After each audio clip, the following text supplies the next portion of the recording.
Assalamualaikum warahmatullahi wabarakatuh. My name is Dinar I coming from class 1A English Education Department, and in this video I will do my final exam test by explaining about global English and reading the text that has been given. Okay, now I will explain about global English. In the first, I will explain the short history of English. So, how did English reach the special position in which it finds itself today? Mostly, the rise of English to its position as the world's main international language was a result of change. Britain was the world's most active colonial nation in the 19th century, and British explorers and colonists took their language with them wherever they went. English became the official language of most of Britain's colonies. In the 19th century, America has been the world's most powerful nation, and Americans have brought the English language to other countries of the world. The importance of American international corporations has made sure that English has remained the international language of business, and Hollywood and the music industry have made sure that it has become the principal language for the media and showbiz. The successful story of English has been due partly to the nature of the language, but more to the fact that it had developed into a major national language just when the countries of Europe were beginning to expand their influence and spread their culture all over the world. Over 1,000 years ago, when the roots of modern Europe were being formed, Western Europe was divided into three sections. In the east, there were people who spoke Slavonic language. In the middle, there were people speaking Germanic language, including Scandinavians, and the south and the west, there were people speaking Romance language, derived from Latin. In the far west of Europe, there were also people speaking Celtic language, such as Gaelic or Welsh. In those days, England was a Germanic country.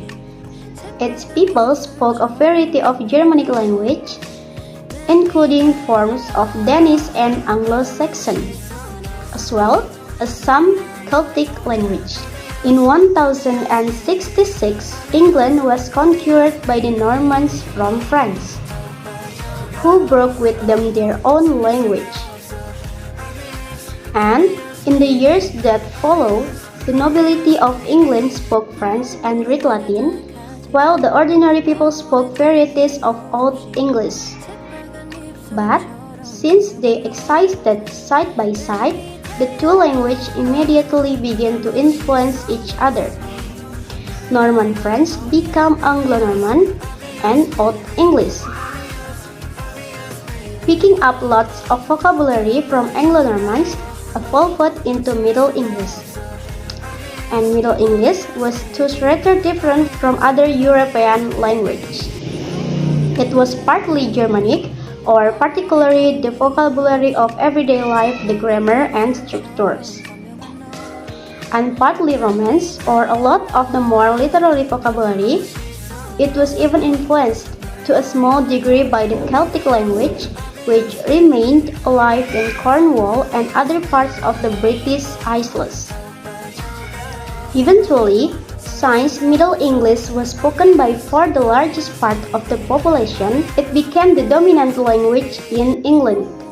And by the 14th century, it was well on the way to becoming the national language, not just for everyday life, but for administration and literature too.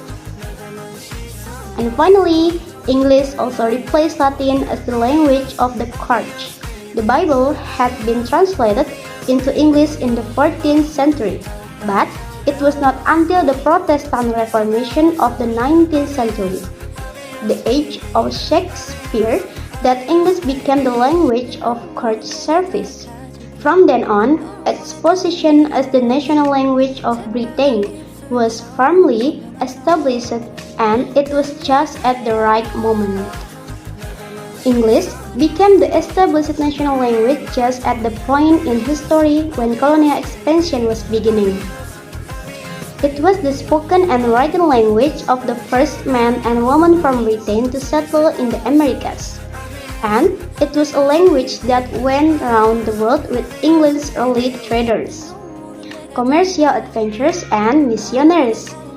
By the year 1700, England had become the world's leading nation in terms of international trade, ensuring that the English language was taken all over the world as the principal language of international commerce. As a world language is not merely an international language. The notion of international language can be understood as a language which is used in any international communication which involves people from two or more countries. And as a global language, of course, English has certain countries wherein people speak it as a first language. USA, Canada, Britain, Ireland, Australia, New Zealand, South Africa, and several Caribbean countries are among the 30 territories that use English as the first language. However, English does not gain its special status as a global English merely by being spoken by people in those countries. English becomes a world language because people in other countries give a special credence to English, even though they do not speak it as a first language. Special status given to English by other countries can be in the form of using English as a second language or ESL, and English as a foreign language or EFL as a second language. English is spoken by people in the countries as the official language or the language of the administration. English is used as a means of communication in various contexts such as government, the law courts, the media, and the educational system. There are more than 70 countries that place English as a second language. English is usually spoken in a distinct way, which is influenced by the accompanying language in the territories. This results in the emergence of new varieties of English. The new varieties of English are called New Englishes. Okay, second, I will read the text that has been given. The world is in the midst of a COVID-19 pandemic. As WHO and partners work together on the response tracking the pandemic, advising on critical interventions, distributing vital medical supplies to those in need. They are racing to develop and deploy safe and effective vaccines. Vaccines save millions of lives each year. Vaccines work by training and preparing the body's natural defenses, the immune system, to recognize and fight off the virus and bacteria they target. If the body is exposed to this disease-causing germs later, the body is immediately ready to destroy them, preventing illness. There are currently more than 90 COVID-19 vaccine candidates in the trials. WHO is working in collaboration with scientists, business, and global health organizations through the ACT accelerator to speed up the pandemic response. When a safe and effective vaccine is found, COVAX, or led by WHO, GAVE, and CEPI, will facilitate the equitable access and distribution of these vaccines to protect people in all countries. Most at-risk will be prioritized, while we work towards rolling out a safe and effective vaccine strategy.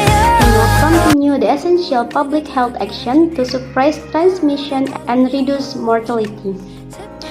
Okay, enough for me. Thanks for watching. Assalamualaikum warahmatullahi wabarakatuh.